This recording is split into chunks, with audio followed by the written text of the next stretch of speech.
Ողջույն հանրաբազորյա հացի սիրելի ընտանիք, այսօրվա մեր նյութն է մարդկային պատկերի վերականգնումը Քրիստոսի մեջ։ Այսօրվա սերդոության մեջ մանրամասն պիտի խոսենք կարևոր հարցումի մասին, որ մարդկությունը երկար դարեր կդանչեր։ Ով է իսկական մարդը։ Եվ պիտի բացատրենք, թե ինչպես Հիսուս Քրիստոս եկավ աշխարհ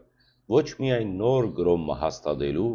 այլ մարդուն իր իրական պատկերին վերադարձնելու համար։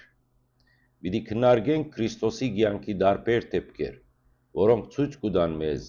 իսկական մարդկության պատկերը խոնարհության, սիրո, ներողամտության և զոհաբերության մեջ։ Այս սերդոության ընթացքին կբարձենք, թե ինչպես կարող ենք միանալ Քրիստոսին, ընդունել անոր խաչը, հարությունը և ներկայությունը մեր մարդկության ամբողջական վերածնունդի համար։ Տեր Հիսուսի օրինակով պիտի բացատրենք, որ իրական քրիստոնեությունը ոչ միայն գաղափարներուն հավատալ է, այլ Քրիստոսով ապրիլն է։ Միացեք մեր YouTube-յան ալիքին։